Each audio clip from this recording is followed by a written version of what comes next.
Me llamo Sami Haddad. Tengo 39 años. El 12 de mayo de 2021 estuve a segundos de ser ejecutado en la plaza central de Nuriyá, capital del sultanato de Al-Razi. La hoja del verdugo se alzó sobre mi cuello cuando Jesús hizo un milagro que estremeció a toda la ciudad. Nací en una familia musulmana devota, en un barrio donde el llamado a la oración marcaba el ritmo de las horas y el olor a pan recién horneado se mezclaba con el polvo del zoco. Mi infancia estuvo moldeada por normas estrictas y por la voz de mi padre, que era maestro de la ley en la mezquita del barrio y custodio de sus libros. Crecí convencido de que el Islam era el único camino hacia Dios. Durante 31 años viví así, cuidando cada rito, memorizando pasajes, disciplinando mis pensamientos para no cuestionar lo que había recibido de mis abuelos y de mis maestros. Todo cambió en 2013, durante una obra eléctrica en un viejo taller de carpintería al borde del mercado. Mientras revisaba un falso techo, mi mano tropezó con una caja metálica cubierta de polvo. Pensé que serían tornillos y planos antiguos, pero dentro había un pequeño Nuevo Testamento, gastado por los años, con tapas de cuero agrietadas y páginas amarillentas, algunas rasgadas como si hubieran sobrevivido a humedad y manos nerviosas. El nombre de quien lo había poseído antes estaba desvanecido. Me quedé inmóvil sobre la escalera escuchando mi propio pulso, con aquel libro que no debía estar allí ardiendo entre mis dedos. Esa noche regresé al taller cuando todos se habían ido. Apagué el interruptor principal por costumbre profesional y me quedé a oscuras, con la luz de una linterna apuntando a las letras.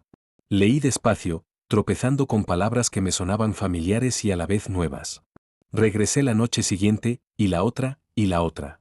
Entraba por una puerta lateral para no levantar sospechas, cerraba con doble cerrojo y me sentaba en el suelo entre virutas de madera. Tenía miedo de que alguien me sorprendiera con aquel libro prohibido. Mi miedo era real, pero la atracción por esas páginas lo era más. Lo que encontré allí no se parecía a nada de lo que había estudiado. Amor que no se compra, gracia que no se negocia, perdón que no marca límites. Cuando leí que el buen pastor da su vida por las ovejas, que hay que amar incluso a los enemigos, que al que te hiere se le responde con una misericordia que el mundo no entiende, sentí que algo se desprendía de mis ojos por dentro, como escamas invisibles. Cuanto más leía, más entendía que Jesús no era solamente un profeta honorable. Su voz me alcanzaba de una forma personal, llamándome por mi nombre y tocando un vacío que yo había logrado ocultar incluso de mí mismo con disciplina y devoción. La noche más fría de aquel diciembre de 2013, en ese taller silencioso, dejé la linterna a un lado, me arrodillé sobre el cemento áspero y rendí mi vida a Jesucristo. No hubo discursos. Solo un sí que me atravesó entero. En ese instante supe que no habría retorno. En mi país, abandonar el Islam para seguir a Jesús no es solo una vergüenza social. Las leyes religiosas del Estado pueden castigarlo con la muerte. Guardé mi nueva fe como se guarda una brasa viva dentro del pecho, oculta pero encendida. Pasaron meses. Yo intentaba disimular, pero lo que Jesús había comenzado en mí se filtraba en gestos pequeños. En el trabajo dejé de responder con aspereza y comencé a ayudar a los obreros migrantes que otros despreciaban. Compartía comida con el mecánico sudanés del callejón, escuchaba las historias del repartidor filipino, hablaba palabras de esperanza sin calcular quién me oía. La paz que sentía no era fingida y mis ojos empezaron a mirar a la gente de otra manera.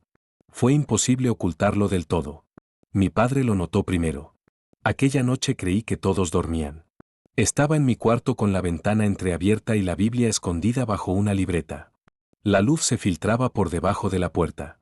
Escuché el roce de sus sandalias, el golpe seco de su anillo en el pomo y su respiración contenida. Entró sin pedir permiso. Aún recuerdo el olor a incienso en su ropa y sus dedos oscuros de tinta por los manuscritos que copiaba. Sus ojos recorrieron la mesa y, cuando levantó la libreta, encontró el libro. Se quedó pálido. El silencio duró lo suficiente para que yo oyera los latidos en mis sienes. Primero fue horror, luego ira. Me pidió que lo explicara, pero no esperó mi respuesta.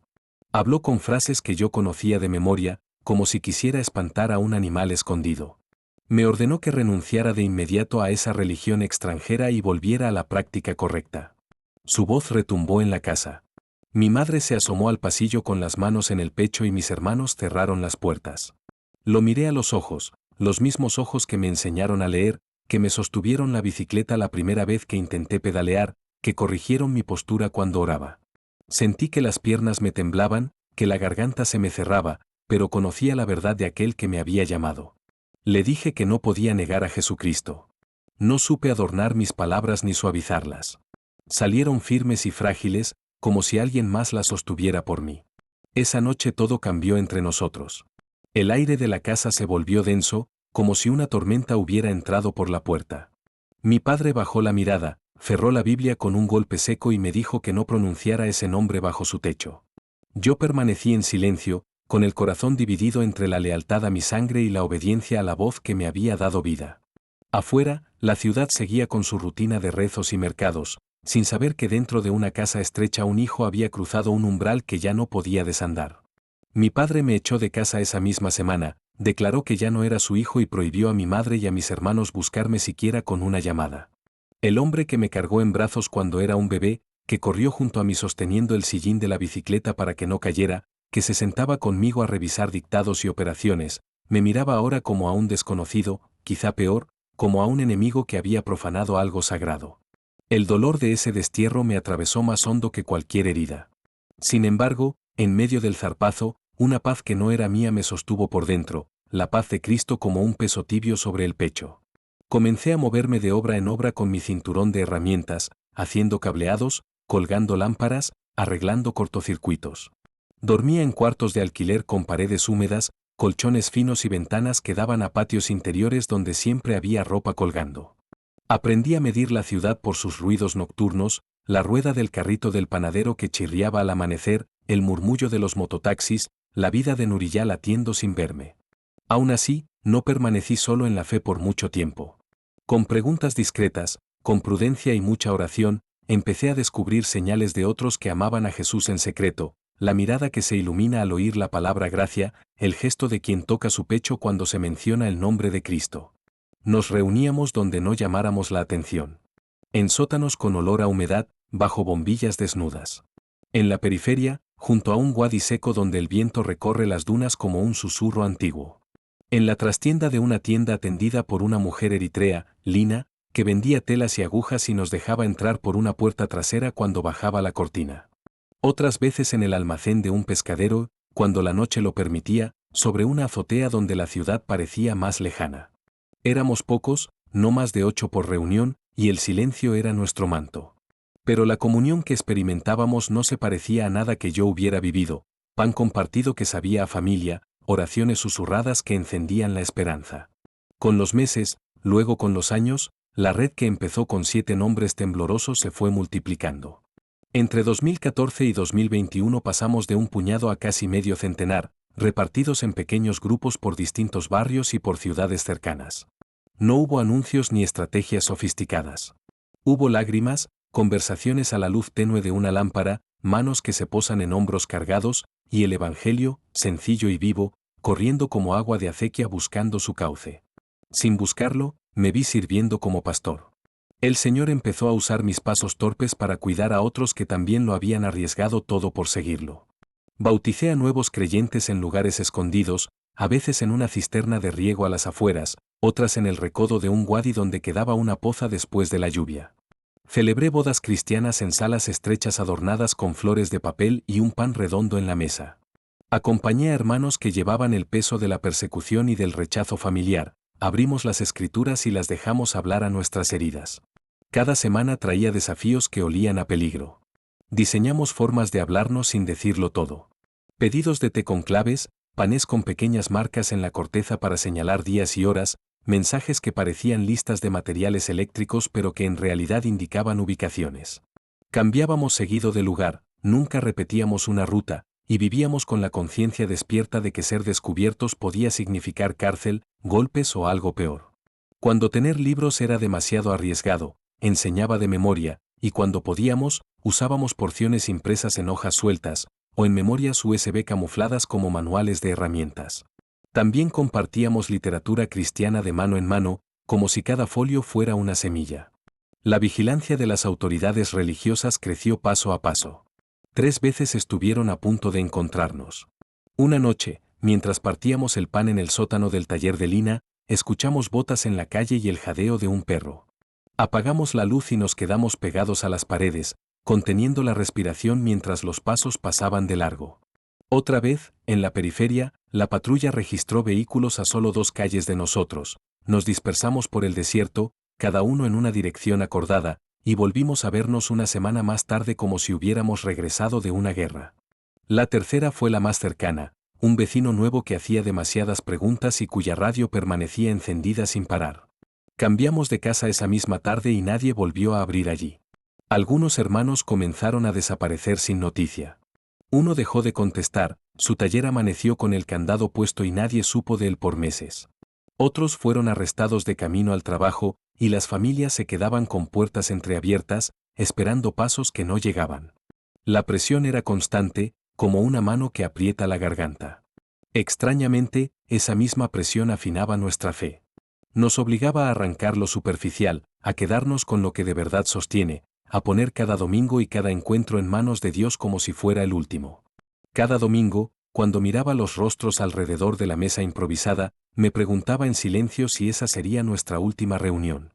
Veía el brillo de los ojos jóvenes y las arrugas de los mayores, escuchaba el crujir del pan y el murmullo de un himno dicho sin alzar la voz, y dentro de mí repetía lo mismo una y otra vez. Señor, si hoy terminan nuestras voces, que tu palabra siga corriendo. ¿Sería hoy el día en que la policía religiosa irrumpiría por la puerta sin previo aviso? ¿Sería uno de nosotros quien, quebrado por la tortura, delataría a los demás? ¿Tendría yo el valor de permanecer firme si venían por mí? Esas preguntas respiraban dentro de cada oración, acompañaban cada enseñanza, se sentaban con nosotros en cada mesa donde partíamos el pan en habitaciones ocultas por toda la ciudad. ¿Has arriesgado la vida por algo en lo que crees? No hablo de una opinión pasajera, sino de aquello que sostiene lo que eres, lo que da sentido y propósito a tus días. La mayoría de las personas en países libres difícilmente puede imaginar lo que significa adorar bajo la amenaza constante de la muerte. Amar a Jesús sabiendo que ese amor puede costarte a tu familia, tu trabajo y, en último término, la vida. Quiero que entiendas algo. En ese filo, en esa decisión cotidiana de seguir a Cristo pese al costo, descubrimos una profundidad de fe y una alegría que muchos discípulos en lugares cómodos quizá nunca llegan a conocer. La traición llegó desde alguien en quien confiaba por completo. Nadera llevaba 2 años en nuestras reuniones clandestinas. Era contadora en un ministerio del gobierno, de voz baja y mirada atenta. Yo mismo había bautizado a su hija adolescente en una poza del Wadi, una noche sin luna, con 3 testigos y un canto que apenas se oía sobre el viento. Sus preguntas durante el estudio parecían sinceras, hambre verdadera por comprender la palabra de Dios. Con el tiempo, la invité a un círculo reducido de colaboradores y compartí con ella ubicaciones de reunión y nombres de creyentes firmes, pensando que estaba protegiendo a una madre valiente. No sabía que durante meses había estado trabajando con la policía religiosa. Documentaba con paciencia cada paso. Llevaba un dispositivo de grabación oculto en el forro de su bolso y registraba mis enseñanzas y los testimonios de los nuevos convertidos. Tomaba fotografías de nuestras mesas de comunión, de nuestras oraciones, de los bautismos que tanto cuidábamos. Cada acto de adoración, cada gesto de fe, cada momento vulnerable en que alguien abría su herida para pedir oración, todo fue archivado y entregado a quienes preparaban un golpe contra nosotros. La traición fue metódica y total. Nadera entregó croquis detallados de nuestras rutas, horarios disfrazados de listas de compras y datos personales de cada hermano. Sabía que recién convertidos podían ser presionados para renunciar, quienes tenían niños que podían ser amenazados, quienes ocupaban empleos estatales y eran más vulnerables. No me traicionó solo a mí. Rompió la confianza de cada persona que había llamado familia dentro de nuestras paredes silenciosas. La noche del 2 de mayo de 2021 ejecutaron redadas simultáneas en 3 de nuestros puntos de reunión. Yo estaba dirigiendo la cena del Señor en el sótano de una papelería propiedad de Benji, un hermano filipino que trabajaba de día plastificando cuadernos y de noche guardaba Biblias como si fueran tesoros. Acabábamos de leer en el Evangelio de Juan el pasaje donde Jesús lava los pies a sus discípulos, y el olor a papel y tinta se mezclaba con el pan caliente cubierto con un paño. Fue en ese momento cuando la puerta estalló hacia adentro y el mundo que habíamos tejido con cuidado quedó expuesto a la luz dura de las linternas y a los gritos de los que venían a arrebatarnos la paz. Y compartíamos el pan y la copa que nos recuerdan su cuerpo partido y su sangre derramada. Sentí la ironía clavarse como un alfiler. Estábamos recordando el sacrificio de Cristo a minutos de ser llamados a ofrecer el nuestro. Entraron con fuerza abrumadora, más de 20 agentes con armas automáticas y equipo negro táctico. Gritaban órdenes en árabe, nos obligaron a tirarnos boca abajo sobre el suelo de cemento y ataron nuestras manos a la espalda con bridas que cortaban la piel. Vi sin poder hacer nada cómo arrastraban al tío Musa, un hermano anciano al que la artritis no le permitía arrodillarse, y a Sara, apenas tenía 17 años y venía escondida sin que su familia lo supiera. El aire se llenó de alaridos y de un miedo espeso. Un par de niños lloraban desconsolados mientras sus padres eran llevados a empujones. Varios de los nuestros recibieron golpes de porra por intentar calmar a los más jóvenes. Los agentes rompieron cuanto encontraron. Estrellaron nuestras copas de comunión contra el suelo, arrancaron y despedazaron copias manuscritas de la escritura, revolvieron las bolsas, registraron los bolsillos, fotografiaron cada rostro para sus archivos como si fuéramos delincuentes peligrosos y no gente cuyo único delito era adorar a Jesucristo. Esa noche, entre las 3 redadas, detuvieron a 22 creyentes. Mientras nos subían a las furgonetas, comprendí la magnitud de lo ocurrido. Todo había sido demasiado coordinado, demasiado exacto para ser fruto de una vigilancia casual. Alguien desde adentro había dado información detallada. Sabían a qué puertas llamar, a qué hora exacta nos reuniríamos, quiénes llevábamos la responsabilidad de guiar. Cuando se acercaron a mí, no preguntaron. Me llamaron por mi nombre completo, Sami Haddad, y me identificaron de inmediato como el pastor que buscaban. Durante los 7 días de interrogatorio que siguieron, la verdad sobre la traición de Nadera se hizo evidente. Me mostraron grabaciones de mis propias enseñanzas con mi voz reverberando en una sala fría, fotografías de bautismos que yo había realizado en la poza del Wadi, transcripciones de conversaciones privadas que había tenido con miembros de confianza. Conocían detalles íntimos de nuestra red que solo alguien muy incrustado entre nosotros podía saber. Sabían quiénes pasaban necesidad económica, quiénes tenían familiares en puestos del Estado y quiénes podrían quebrarse bajo presión. El interrogatorio fue implacable y brutal en lo psicológico. Querían que revelara ubicaciones de otras casas iglesia, que diera nombres de los que escaparon a las redadas y que renunciara públicamente a mi fe en televisión para convertirlo en una advertencia. Me privaron del sueño con luces encendidas sin pausa y ruidos metálicos a deshoras. Alternaban temperaturas extremas, frío que mordía los huesos y calor que hacía arder la piel. Usaban palabras para perforar la mente, repetidas y precisas. Amenazaron con arrestar a mi madre y a mis hermanos, aunque hacía años me habían rechazado. Describieron con detalle lo que harían con los jóvenes detenidos si yo no cooperaba. Cada frase buscaba quebrarme. Cada pausa medía mi resistencia. Yo respiraba hondo y me aferraba al nombre de Jesús como quien se aferra a una cuerda en medio del vacío. Lo más doloroso del interrogatorio no fueron los golpes ni las amenazas. Fue ver, con mis propios ojos, la evidencia de la traición sistemática de Nadera desplegada ante mí como un expediente minucioso. Me proyectaron imágenes donde se la veía entrando en un edificio administrativo por una puerta lateral, reuniéndose con oficiales y entregando sobres manila repletos de documentos. Luego, fotografías nítidas de nuestras reuniones, de manos sosteniendo pan y copas, de rostros inclinados en oración. Después hicieron sonar audios en los que su voz, inconfundible, enumeraba ubicaciones, horarios, nombres, fragilidades. Cada palabra suya era una llave que abría nuestras puertas. El hombre que dirigía el interrogatorio me explicó con frialdad que Nadera había sido reclutada casi desde el inicio. Su aparente hambre espiritual había sido una puesta en escena orientada a ganarse mi confianza y a penetrar la red. Sus preguntas en los estudios bíblicos no buscaban crecer, sino extraer. Incluso el bautismo de su hija había sido parte del teatro, una forma de sellar su credibilidad mientras reunía pruebas contra nosotros. Recordé el temblor de la adolescente al salir del agua, la alegría en su sonrisa, y me pregunté si ella también habría sido usada sin saberlo. El juicio ante el tribunal religioso fue un trámite. La evidencia en mi contra resultaba abrumadora porque la había recopilado alguien que conocía cada detalle de nuestro ministerio. Me acusaron formalmente de apostasía por abandonar el Islam y confesar a Jesús, de predicación ilegal por dirigir cultos y enseñar la Biblia, y de corromper a menores por anunciar el Evangelio a jóvenes. Cada cargo llevaba la pena máxima según las leyes religiosas del sultanato de Al-Razi. El juez, un hombre adusto de barba gris y ojos fríos, declaró que yo era enemigo de la fe oficial y del Estado. Dijo que mi ejecución serviría como advertencia para aquellos que consideraran abandonar la religión de sus padres y como demostración del compromiso del sultanato con la pureza de su orden social.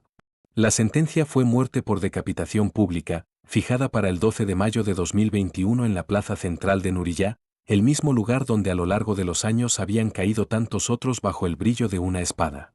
Cuando me devolvieron a la celda para esperar el día señalado, mi mente no podía dejar de girar alrededor del rostro de Nadera. ¿Había creído alguna vez, aunque fuera por un instante? ¿O todo había sido cálculo desde el principio? ¿La habían presionado con amenazas contra su hija?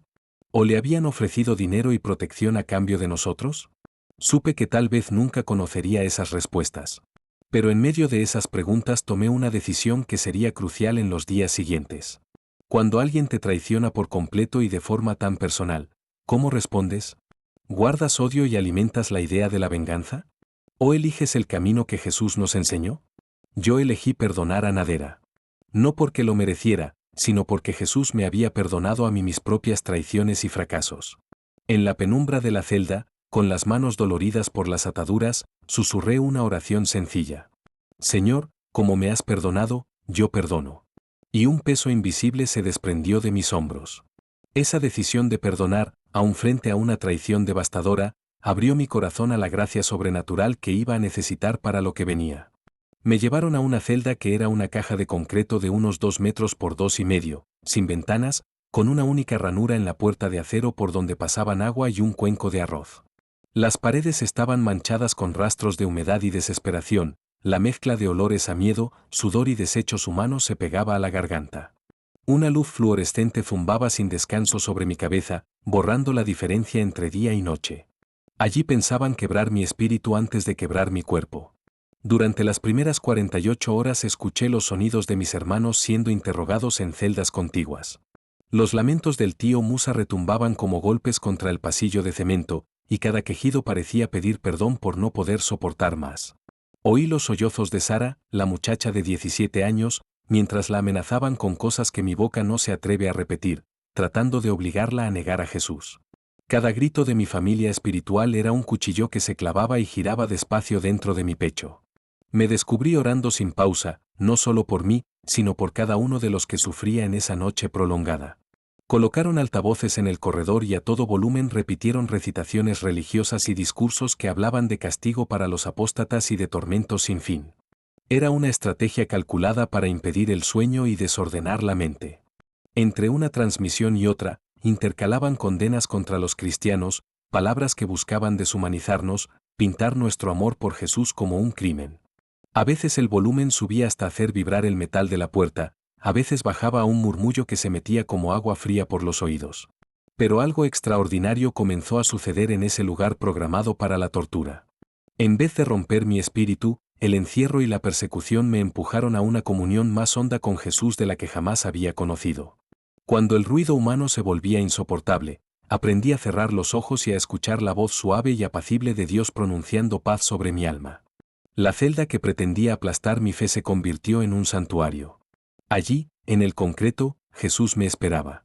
La tercera noche, acostado sobre el suelo helado, usando la manta áspera como colchón y abrigo, lo vi. No con los ojos del cuerpo solamente, sino con una claridad que excede lo que se ve. Jesús estaba de pie en mi celda, y su presencia llenó el espacio con una calidez y una luz que hicieron desaparecer las paredes. Su rostro era amable, pero conocedor del dolor. En sus ojos había compasión infinita y una fuerza que no puede temblar. No me habló en árabe ni en inglés. Me habló en el idioma del alma, ese que no necesita traducción. Me dijo que mi sufrimiento no era en vano. Que a través de lo que estaba por suceder, miles conocerían su nombre en el sultanato de Al-Razi y más allá, en las tierras del Golfo, en ciudades del Levante y en costas donde los pescadores madrugan antes que el sol. Me mostró como si abriera ventanas sobre el futuro. Vi salas pequeñas con alfombras gastadas donde familias leían el Evangelio por primera vez. Vi jóvenes que apagaban sus teléfonos para orar en silencio, madres que escondían un Nuevo Testamento dentro de un saco de harina, hombres que habían sido mis captores hojeando la palabra a escondidas con manos temblorosas. La visión no fue una emoción pasajera. Fue una certeza que se instaló como columna dentro de mí. Mientras los altavoces repetían su letanía, yo repetía otra, más simple y más fuerte. Tú estás conmigo. Tú estás conmigo. Y con cada repetición la celda se ensanchaba, el aire se hacía respirable y el miedo retrocedía como una marea. En las horas siguientes, cuando el sueño me era robado por el ruido y el frío, sentía como si una mano invisible reposara sobre mi frente. Recordaba versículos que no sabía que había memorizado, fragmentos sueltos que ahora encajaban como un mosaico. Bienaventurados los perseguidos por causa de la justicia, porque de ellos es el reino de los cielos.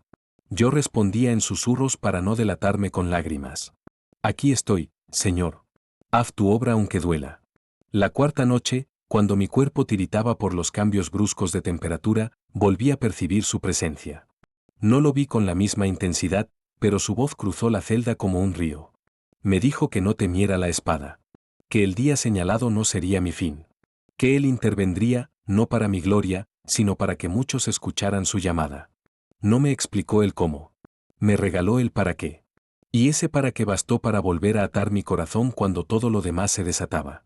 A partir de entonces, cada golpe en la puerta, cada paso en el corredor, cada insulto, me encontraba con una oración lista. Por Musa, por Sara, por Benjie, por los guardias cuyos ojos a veces dejaban entrever cansancio. También por Nadera. Señor, alcánzala. Rompe lo que la encadena. Perdónala como me perdonaste a mí. Y en ese pedir por otros, la gracia comenzó a fluir como agua sobre piedra, abriendo camino hacia el día que se acercaba con pasos de hierro. Vi familias musulmanas reunidas en secreto, leyendo Biblias por primera vez y pronunciando el nombre de Jesús con un respeto nuevo, como quien toca agua después de una larga sed. Vi jóvenes en todo el reino haciendo preguntas que antes no se atrevían a formular, buscando a cristianos discretos para entender quién es este Jesús que los amó hasta entregar su vida por sus pecados. La visión fue tan nítida que distinguí rostros concretos. Un muchacho de uniforme escolar con un cuaderno azul bajo el brazo. Una mujer con las manos manchadas de henna escondiendo un evangelio en el doble fondo de una cesta. Un vendedor del zoco deteniendo su puesto a mediodía para orar en silencio. Vi funcionarios del gobierno cuyo corazón se ablandaba al escuchar de Cristo. Vi agentes de la policía religiosa que, a escondidas, comenzaban a leer el Nuevo Testamento por las noches con la puerta atrancada. Vi ciudadanos comunes que serían testigos de algo sobrenatural y empezarían a buscar al Dios que hace milagros. Jesús me dijo que mi muerte, si llegaba, sería como una semilla enterrada que produciría una cosecha inimaginable. Pero lo más asombroso llegó cuando me mostró lo que ocurriría en mi ejecución. Me reveló que no permitiría que la espada tocara mi cuello. Intervendría de un modo que dejaría clara su autoridad ante miles de testigos.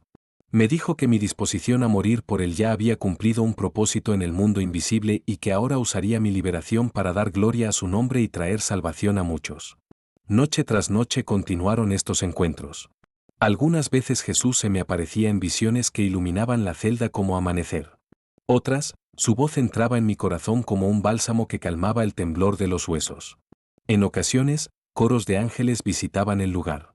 Yo no los veía con los ojos, pero los percibía tan claramente como el frío en la piel.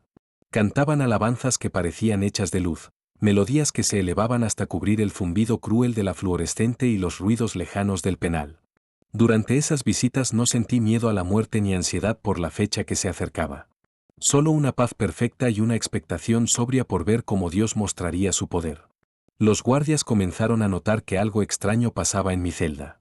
El oficial Yusef, el mismo que me traía a diario un plato de arroz y un vaso de agua, me confesó después que algunas noches veía un resplandor filtrarse por debajo de la puerta, una luz que no podía explicar. Otros dijeron haber escuchado un canto hermoso que no encajaba con la arquitectura de aquel lugar, un canto que desarmaba la rabia durante unos segundos. Sabían que yo estaba solo y que me habían ordenado guardar silencio. Empezaron a mirarme con curiosidad más que con odio, preguntándose qué podía provocar tales cosas alrededor de un condenado. Yo llené cada hora despierta con oración. Pedí fortaleza para mantenerme fiel, pero sobre todo rogué por la salvación de mis captores, por los otros creyentes arrestados conmigo y por un despertar grande en el sultanato de Al-Razi y en las tierras vecinas. Oré por Nadera, pidiendo a Dios que la perdonara y le revelara la verdad de Jesús en lo profundo de su conciencia. Oré por mi familia, la que me había desconocido, para que algún día entendiera por qué no podía negar a Cristo. También oré por el ejecutor cuyo brazo blandiría la espada. Le pedí a Dios que incluso ese instante fuera usado para su gloria. Que el hombre que había aprendido a cercenar vidas encontrara, de pronto, la vida que nadie puede cortar. Y cada vez que pronunciaba estas oraciones, la celda se me hacía menos celda y más templo, y el reloj interior dejaba de contar hacia la muerte para empezar a contar hacia un día que ya no me pertenecía a mí, sino a él. Durante esos 6 días finales de preparación sobrenatural también atravesé periodos de guerra espiritual intensa. A ratos una opresión oscura llenaba la celda y sentía el peso de fuerzas que querían aplastar mi fe y sembrar desesperación. En esos momentos repetía en voz baja los pasajes que llevaba grabados. El Señor es mi luz y mi salvación, ¿a quién temeré? No temas, porque yo estoy contigo. Nada podrá separarnos del amor de Cristo. Declaraba las promesas de Dios y llamaba el nombre de Jesús como quien enciende una lámpara en mitad de un túnel. Cada ataque encontraba respuesta desde lo alto. No siempre cesaba el ruido, pero algo cedía adentro, y de cada embate salía más firme, más confiado en el plan de Dios. Escribí cartas con la mente. No tenía papel ni bolígrafo, así que compuse mensajes finales para mi congregación, palabras de ánimo para los que sobrevivirían a esta persecución. Les pedí en silencio que continuaran la obra de anunciar el Evangelio sin medir el costo, que cuidaran a los débiles, que mantuvieran la palabra en el centro aunque faltaran pastores. Redacté cartas de perdón para quienes nos habían traicionado y para las autoridades que nos condenaron. Y la más importante, la tracé en el corazón para Jesús. Gracias por considerarme digno de sufrir por tu nombre. En tus manos entrego mi vida y mi futuro. Confío por completo en tu plan. La paz que me llenó en esos días no cabía en explicaciones humanas. Había hecho las paces con morir por Cristo. Más aún, había recibido la certeza de que mi muerte no sería el punto final del relato.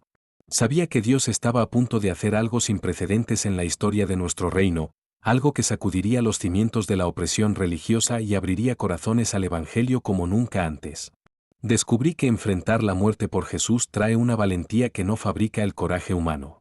Cuando sabes con certeza que tu muerte, si ocurre, avanzará el reino y acercará gente a la salvación, el miedo se disuelve del todo. En vez de temer la ejecución que se acercaba, me descubrí esperándola con fe, deseoso de ver cómo Jesús manifestaría su poder y su amor en una nación que lo necesitaba. El pelotón encargado llegó a mi celda a las 5 en punto de la mañana del 12 de mayo de 2021. Llevaba horas despierto, no por ansiedad, sino porque la presencia de Dios había sido tan intensa durante la noche que el sueño se volvió innecesario. Cuando escuché el golpe de las botas rebotando en el pasillo de cemento, no sentí terror, sino una corriente de expectación. Este era el día que Jesús me había mostrado en visiones, el día en que su poder sería visto por miles. Me ofrecieron la última comida, como dicta el protocolo con los condenados, pero la rechacé.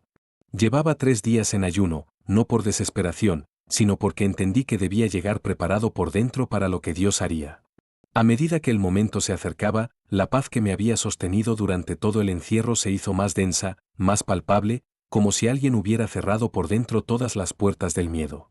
El oficial Yusef, el mismo que había notado luces extrañas salir de mi celda por las noches, me miró con desconcierto cuando le sonreí y le di las gracias por los pequeños gestos de amabilidad durante el encierro. Pasé mis últimas horas cantando himnos y orando en árabe, dejando que la voz rebotara en las paredes de cemento como si el eco también quisiera adorar. Entoné las canciones de alabanza que nuestra congregación clandestina había aprendido en susurros. Melodías que olían a pan partido en secreto y a agua de bautismo en el Wadi. Oré por cada persona que sería testigo de lo que estaba a punto de ocurrir. Pedí a Dios que preparara sus corazones para recibir el milagro que verían. Oré por el ejecutor, para que ese instante se convirtiera en una ventana por la que él conociera el amor y el poder de aquel que da vida. Cuando vinieron a trasladarme a la plaza pública, noté algo distinto en los guardias. A los condenados los solían arrastrar, pero yo caminé en medio de ellos con calma, tarareando por lo bajo un cántico de adoración. Los guardias intercambiaron miradas, inquietos, como si no entendieran cómo alguien a punto de morir podía mostrar semejante serenidad. Uno me preguntó por qué no tenía miedo. Le respondí sin levantar la voz que sabía que mi Dios estaba en control. El vehículo blindado tardó unos 20 minutos en llegar al lugar de la ejecución, atravesando las calles de Nuriyá. Por la pequeña ventanilla antibalas vi la ciudad donde había pasado toda mi vida, el lugar donde nací en una fe y renací en otra. Las cúpulas, los minaretes, los puestos del zoco que comenzaban a abrir, el cielo todavía pálido. Pensé en los creyentes dispersos por esos barrios, probablemente orando por mí en ese mismo momento. Me pregunté si alguno estaría entre la multitud que se había reunido para ver mi muerte, obligados a guardar silencio mientras observaban al pastor de su comunidad subir a la tarima. Al llegar a la plaza, me sorprendió la cantidad de gente. Miles llenaban el espacio, funcionarios del gobierno, líderes religiosos, observadores extranjeros y ciudadanos que habían acudido pensando que verían otra ejecución rutinaria. Cámaras de cadenas regionales rodeaban el perímetro. Supe después que les ordenaron cortar la transmisión antes del momento final. El ejecutor era una figura conocida por las crónicas de la ciudad. Su destreza con la espada era leyenda y su lealtad al sistema, indiscutida. Permanecía junto a la plataforma con vestiduras negras, el rostro cubierto salvo los ojos. En su mano, una espada curva relucía bajo la luz de los reflectores, el mismo brillo que había puesto fin a tantas vidas antes de la mía. Yo lo miré y volví a orar por él en silencio, seguro de que Dios ya estaba escribiendo una historia que ninguno de los presentes imaginaba. Funcionarios religiosos y representantes del gobierno se sentaron en un área reservada, algunos de ellos rostros que yo había visto en los noticiarios defendiendo la ortodoxia del sultanato y condenando a los cristianos. Me observaron con satisfacción mientras me conducían a la plataforma, convencidos de que mi muerte enviaría un mensaje claro a cualquiera tentado a seguir a Jesús. Para ellos no era solo una ejecución. Era una declaración pública de pureza religiosa. Leyeron en voz alta los cargos en árabe. Apostasía por abandonar el Islam y abrazar a Cristo. Predicación ilegal por dirigir cultos y anunciar el Evangelio. Corrupción de menores por compartir la fe con jóvenes. Algunas zonas de la multitud respondieron con gritos de aprobación, como si mi sangre fuera a protegerlos de una influencia extranjera que temían sin conocer.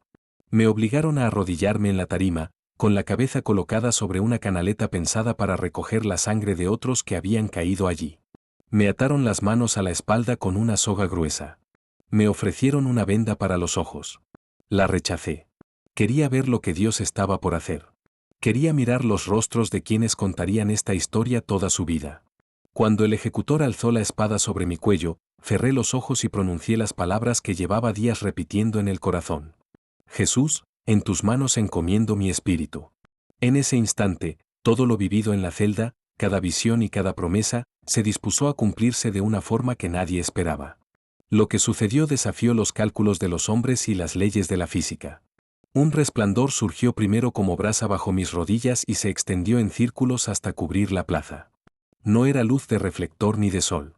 Era otra clase de claridad, densa, que obligaba a entrecerrar los ojos y hacía vibrar el aire. La misma presencia que me había visitado en la prisión se manifestó delante de miles. En medio de esa luminosidad, el viento se levantó de golpe. La arena del suelo comenzó a girar alrededor de la tarima formando un anillo que no cruzaba nadie. Los pañuelos y las túnicas flamearon. Se hizo un silencio extrañísimo, como si hubieran apagado de golpe todos los sonidos, y entonces la voz habló. No venía de un altavoz ni de una garganta humana. Era una voz que llevaba peso. Habló en árabe de manera que todos la entendieron. Este hombre es mío. No le hagan daño. La autoridad de esas palabras atravesó la plaza como un rayo. Vi a varios cubrirse el rostro, otros cayeron de rodillas sin saber por qué. El ejecutor intentó completar el golpe, pero su brazo se quedó rígido, como si una mano invisible lo hubiera sujetado en el aire. La espada perdió fuerza y cayó de sus dedos, se clavó en la arena de la plataforma sin que nadie la hubiera empujado. Al mismo tiempo, sentí la soga quebrarse detrás de mí como si se hubiera quemado sin fuego. Mis manos quedaron libres. Abrí los ojos. La luz seguía palpitando. El hombre de negro me miraba con terror y algo parecido al arrepentimiento. La multitud, que había venido a presenciar una rutina, no encontraba dónde colocar los ojos ni las palabras. Algunos lloraban. Otros repetían en susurros lo que habían oído. Este hombre es mío. No le hagan daño. Y yo supe, con una certeza más fuerte que la vida, que Jesús había extendido su mano en medio de la plaza para mostrar su poder y su amor a una nación que lo necesitaba. La hoja, forjada en el mejor acero y probada en cientos de ejecuciones, se quebró en docenas de fragmentos que saltaron por la tarima con un tintineo agudo, como campanillas de cristal. El ejecutor dio un paso atrás tambaleándose, miró el mango roto que aún sujetaba con una mezcla de shock y desconcierto absoluto, como si de pronto no entendiera su propio oficio. En ese mismo instante, las sogas gruesas que me ataban se partieron sin que nadie las tocara, como cortadas por un filo invisible. Sentí los brazos caer a mis costados y me puse de pie lentamente sobre la plataforma mientras la luz sobrenatural seguía derramándose alrededor. La multitud pasó de un silencio atónito a un murmullo caótico. Docenas se arrodillaron donde estaban, algunos lloraban sin control, como si la presencia de Dios les hubiera atravesado el pecho por primera vez en su vida. Los guardias que minutos antes se mostraban amenazantes quedaron inmóviles, con los ojos abiertos por el temor y la maravilla. Varios funcionarios en el área de observación se cubrieron el rostro con las manos, incapaces de mirar de frente la claridad que seguía emanando desde la tarima. Mira dentro de tu corazón mientras te lo cuento. Puedes imaginar estar allí, presente, cuando el cielo interrumpe la rutina de los hombres. Puedes comprender la mezcla de miedo, asombro y estupor que llenó a cada persona en esa plaza al ver el poder de Dios manifestarse de una forma que no admitía explicaciones humanas. No era una historia de antaño. Era un milagro moderno en el corazón de uno de los lugares más restrictivos para la fe. La manifestación duró varios minutos que a todos nos parecieron horas. Muchos alzaron sus teléfonos y grabaron lo que no sabían nombrar. Imágenes que intentarían borrar después, pero que ya estaban en manos de demasiados. Cuando por fin la luz comenzó a desvanecerse, yo seguía de pie, vivo e ileso, con los fragmentos del acero brillando como escarcha a mis pies. Mientras la confusión se expandía y la gente luchaba por entender lo que había presenciado, el impacto rebasó cualquier experiencia previa de las autoridades del sultanato. Los altos cargos que un momento antes se sentían seguros de su decisión quedaron enmudecidos, sin palabras para explicar lo que miles habían visto con sus propios ojos. El gobernador de la provincia de Nuriyá, que había supervisado personalmente la ejecución para convertirla en escarmiento, se encontró de pronto ante una situación que ningún protocolo contemplaba. Convocaron reuniones de emergencia. Consejeros religiosos, ministros y jefes de seguridad fueron llamados con urgencia para diseñar una respuesta ante lo inexplicable. Nadie sabía qué decir a la población ni cómo controlar la onda que ya empezaba a extenderse desde aquella plaza hacia todo Al-Razi. Yo miré al cielo en silencio, con el corazón latiendo a compás de una certeza serena. Jesús había cumplido su palabra. ¿Cómo explicas a una nación edificada sobre la autoridad absoluta de su ley religiosa que un prisionero cristiano condenado a muerte fue protegido sobrenaturalmente por su Dios? ¿Cómo mantienes el orden cuando miles han visto su autoridad religiosa y gubernamental desafiada por una intervención divina? La primera prioridad fue controlar daños. En menos de una hora después de mi liberación milagrosa, restringieron el acceso a Internet en todo el sultanato y bloquearon temporalmente las redes sociales. Los censores trabajaron frenéticamente para retirar vídeos y fotos que ya circulaban, pero peleaban una batalla perdida. Las grabaciones del acero hecho añicos, de la luz inexplicable y de mi liberación ya habían sido subidas a servidores fuera del país. A los canales de televisión y radio les ordenaron informar que la ejecución se había pospuesto por problemas técnicos. Ninguna mención a hechos sobrenaturales ni a intervención divina. A agencias internacionales les dijeron que me habían concedido una prórroga temporal mientras se revisaba el caso. Para los miles de testigos, aquellas explicaciones sonaron huecas. El propio gobernador no sabía qué hacer conmigo. Me devolvieron a custodia, pero no al mismo penal. Me trasladaron a un complejo de alta seguridad reservado para detenidos políticos de perfil elevado, como si temieran que mantenerme en una prisión común provocara nuevos incidentes sobrenaturales. Los guardias asignados a mi vigilancia no habían estado en la plaza. A los que presenciaron el milagro los declararon no aptos por afectación psicológica. En la nueva instalación me interrogó un panel mixto de funcionarios religiosos y civiles. Sus preguntas mostraban su confusión y su miedo. Querían saber cómo había montado un engaño tan elaborado. Exigían que explicara la tecnología usada para crear la luz cegadora y para romper la espada del ejecutor. Cuando respondí, sencillo, que Jesucristo intervino para salvar mi vida, se encolerizaron y me acusaron de blasfemia. Aún así, vi la incertidumbre en sus ojos. Uno de los altos religiosos, el mismo que había firmado mi sentencia, me preguntó si yo creía que mi Dios era más poderoso que Alá. Le respondí que Jesucristo es el único Dios verdadero y que acababa de mostrar su autoridad sobre la muerte. La sala quedó en silencio. Aquellos hombres, formados para sostener la supremacía de su sistema, se encontraron frente a una evidencia que desafiaba todo lo que creían sobre la autoridad espiritual y el poder divino. Mientras tanto, las redes subterráneas por todo Al-Razi hervían con relatos de testigos. Mensajes de voz encriptados, descripciones susurradas en mercados y talleres, vídeos reenviados una y otra vez. La historia corrió como fuego en rastrojo, y con ella una pregunta nueva empezó a abrirse paso en el corazón de la nación. ¿Quién es este Jesús que detiene espadas y llama a los hombres por su nombre? A pesar de los intentos del gobierno por silenciar la historia, la noticia corrió con rapidez por canales informales.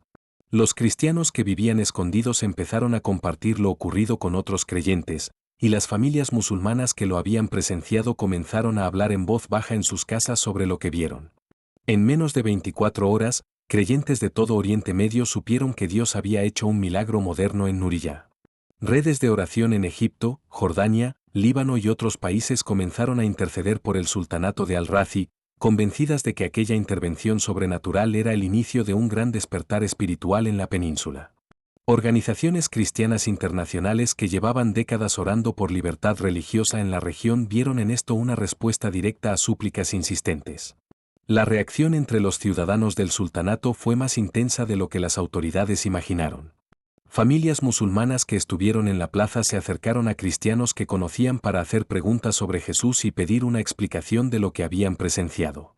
Trabajadores de Filipinas, India y otros países que practicaban su fe en secreto se vieron de pronto buscados por vecinos y empleadores que deseaban entender a ese Dios que podía proteger a sus seguidores de la muerte. Jóvenes de todo el reino empezaron a cuestionar en público enseñanzas que antes no se atrevían a tocar. Estudiantes universitarios buscaron contenidos cristianos en línea usando redes privadas para sortear la censura.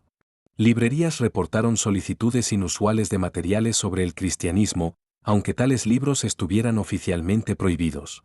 En cafés de Internet aumentaron las búsquedas de términos como Jesucristo, conversión cristiana y libertad religiosa. El efecto dominó fue más allá de la simple curiosidad. 3 guardias que habían estado presentes en la tarima se presentaron en estudios bíblicos secretos durante el primer mes después del milagro. Llegaron a través de trabajadores filipinos de sus barrios y confesaron que habían visto algo que no podían negar. Necesitaban conocer al Dios capaz de obrar maravillas. Aquellos agentes, formados para sofocar cualquier disidencia religiosa, se convirtieron en algunos de nuestros nuevos creyentes más fieles. El ejecutor vivió la transformación más sorprendente. 2 semanas después de la ejecución fallida, contactó por medio de intermediarios con redes cristianas en Nuriyá. El hombre cuya carrera se había levantado sobre poner fin a vidas por crímenes religiosos y políticos estaba desesperado por entender al Dios que le impidió quitarme la mía. Contó que no había podido dormir desde aquel día, perseguido por el resplandor y por la voz que había declarado que yo pertenecía a Dios. Su proceso fue gradual pero profundo. Acordaron encuentros breves en lugares distintos para no levantar sospechas. Empezó leyendo el Evangelio de Juan, deteniéndose en cada frase como quien aprende a respirar otra vez. Lloró al llegar a las palabras del buen pastor que da su vida por las ovejas. Aprendió a orar con torpeza hermosa, pidiendo perdón por el daño cometido y misericordia para las familias de quienes habían caído bajo su espada. Nadie fuera de un círculo mínimo conocía su camino. Pero su rostro, antes tenso y duro, comenzó a ablandarse con la misma luz que un día invadió la plaza. Y yo, desde la discreción que las circunstancias exigían, di gracias en silencio por un corazón que había escuchado a Jesús en el lugar menos pensado. Por medio de encuentros secretos con creyentes maduros, el ejecutor comenzó a estudiar la Biblia y a aprender el mensaje de perdón y redención de Jesús. El mismo hombre que estuvo listo para cercenar mi cuello se volvió un seguidor de Cristo en secreto. Su identidad debía permanecer completamente oculta por la sensibilidad de su antiguo cargo, pero nos brindó información valiosísima sobre los métodos de persecución del Estado y nos ayudó a entender cómo proteger mejor a los creyentes vulnerables. La historia de Nadera tomó un rumbo que nadie esperaba. Incapaz de soportar el peso de lo que había hecho, sufrió un derrumbe emocional a las pocas semanas. Dejó una carta en la que confesaba su culpa y su miedo, y fue encontrada a tiempo por su hija, aquella a quien yo había bautizado en el Wadi. Sobrevivió y fue ingresada con discreción. Su esposo, confundido y herido, nos contactó por vías seguras para pedir ayuda. Me hizo llegar la carta donde Nadera aseguraba que Dios jamás podría perdonarla por traicionar a quienes le habían dado amor y confianza. Esa familia, rota por la vergüenza, se acercó a nuestra red clandestina buscando comprensión. Iniciamos un discipulado paciente y cuidadoso. Conversaciones cortas en lugares cambiantes. Lecturas del Evangelio a la luz de una lámpara. Oraciones dichas entre lágrimas. Nadera escuchó, preguntó y volvió a escuchar. El día que leyó que Jesús perdonó al que lo negó 3 veces, no pudo seguir. Lloró como quien deja caer una piedra que ha cargado demasiado tiempo.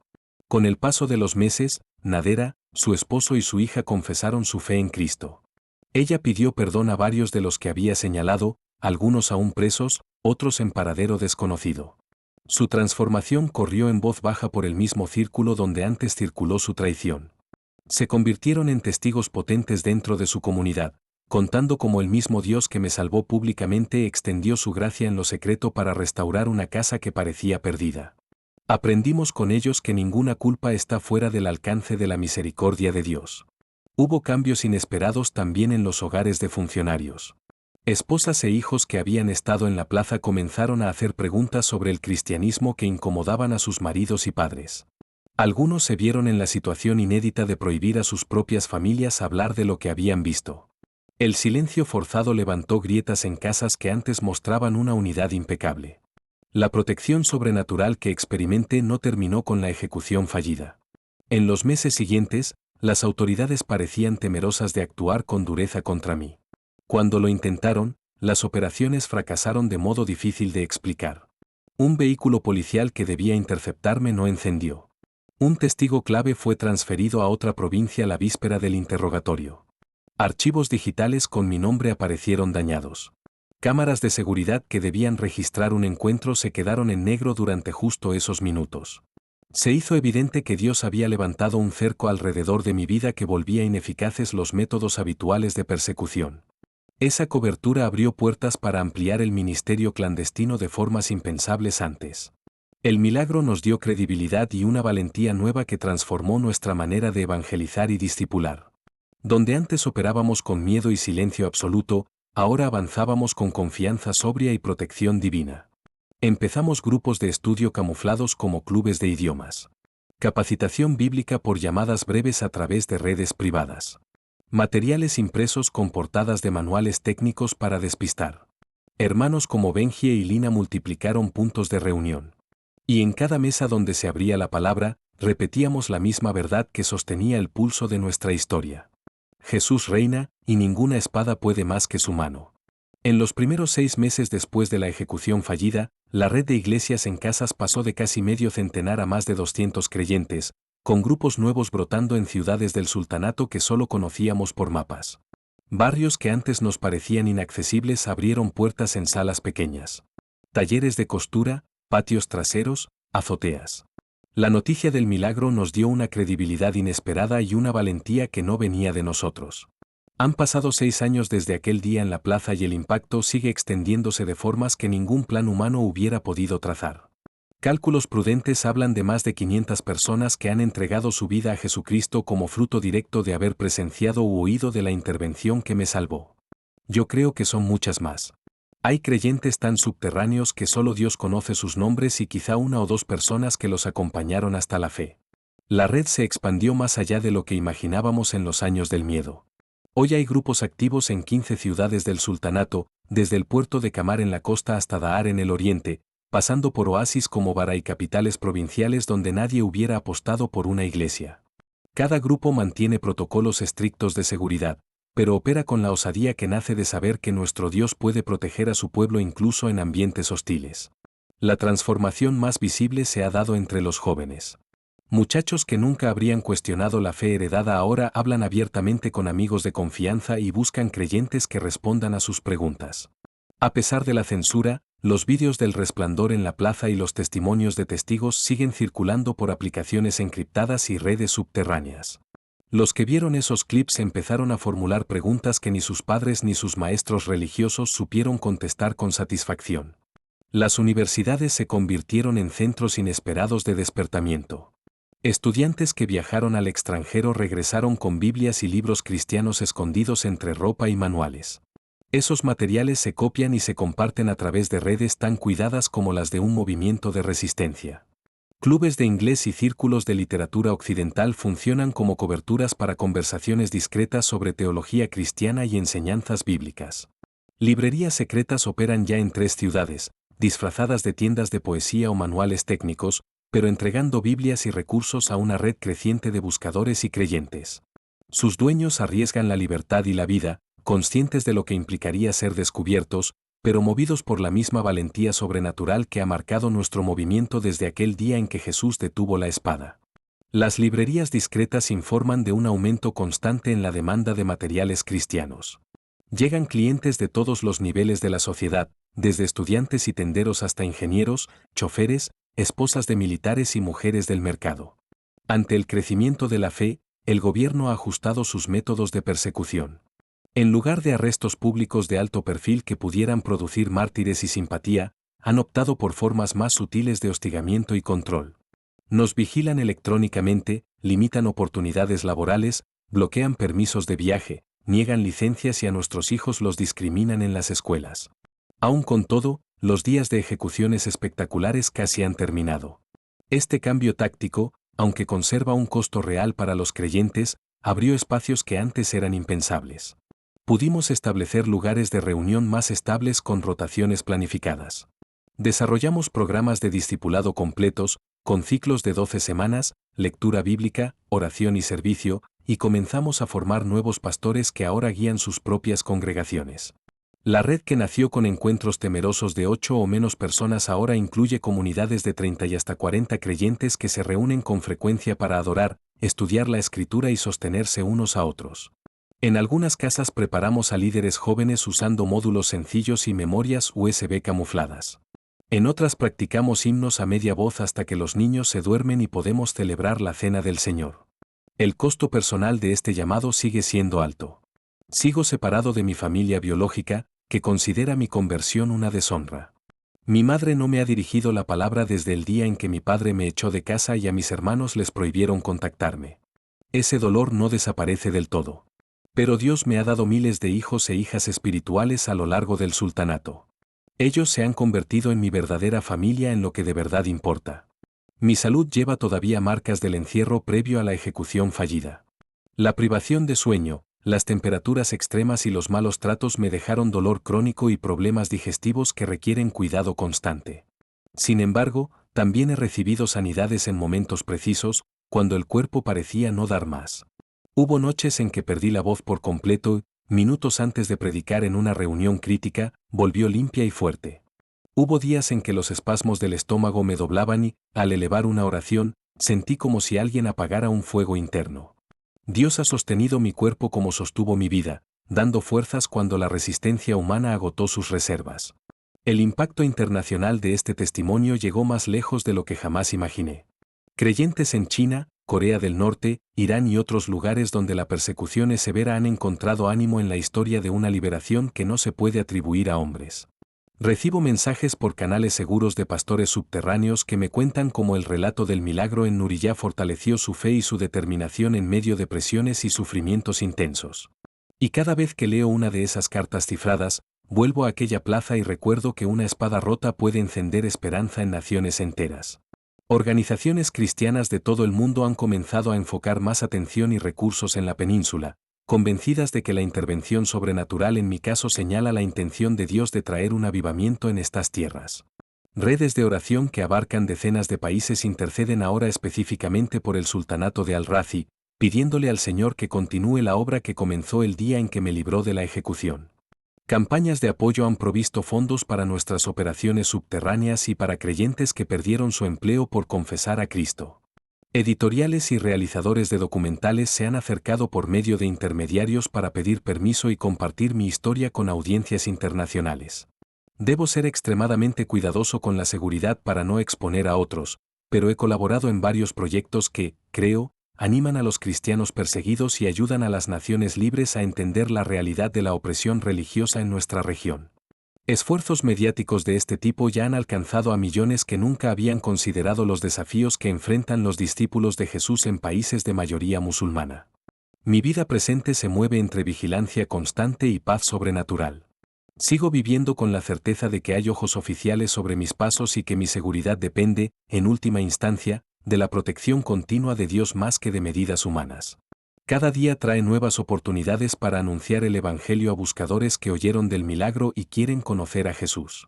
Cada conversación, sin embargo, me recuerda que también puede abrir la puerta a nueva persecución para todos los involucrados. Formar a la próxima generación de pastores y evangelistas secretos se ha convertido en una de mis prioridades. Los jóvenes que llegaron a la fe después de ver o escuchar lo ocurrido poseen una valentía que me conmueve. No conocieron la etapa en que la iglesia clandestina solo respiraba miedo, porque entraron cuando la protección de Dios era evidente. Ese cimiento de fe les da coraje para asumir riesgos evangelísticos que los mayores a veces evitaríamos. Veo a diario señales de que Jesús se está moviendo con poder en el mundo musulmán. Me llegan reportes de intervenciones similares en otros países, de sueños y visiones que conducen a muchos a la fe en Cristo, de movimientos de avivamiento subterráneos que crecen en naciones donde el cristianismo fue reprimido por generaciones. El milagro que me salvó la vida en la plaza de Nuriyá parece ser parte de una obra mucho más grande que Dios está realizando a lo largo de Oriente Medio y más allá. Cuando cierro los ojos y recuerdo el resplandor de aquel día, no pienso solo en una espada hecha trizas, sino en una puerta que se abrió para miles. Y mientras esa puerta permanezca abierta, seguiremos cruzándola con el Evangelio en las manos, confiados en que ninguna sombra puede con la luz de Cristo.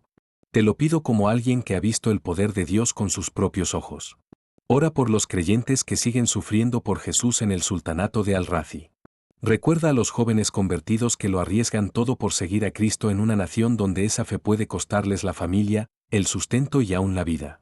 Intercede por los funcionarios de gobierno cuyos corazones necesitan ablandarse ante la libertad religiosa. Y por las familias musulmanas que están empezando a cuestionar las creencias heredadas y a buscar la verdad. El mismo Jesús que detuvo la espada sobre mi cuello es el mismo Jesús que puede transformar tu vida hoy. Cuando te toque enfrentar una situación imposible, cuando las soluciones humanas no alcancen y la esperanza terrenal parezca agotada, recuerda esto. Nada es demasiado difícil para Jesús. El Dios que obró milagros en tiempos bíblicos sigue obrando milagros hoy. Y sigue llamando a personas comunes a una fe extraordinaria que puede cambiar naciones y transformar culturas. La muerte no infunde temor a quienes conocen de verdad a Jesús, y la vida tampoco debería. Si Dios nos llama a vivir para Él o a morir por Él, servimos a un Salvador que venció la muerte y el infierno.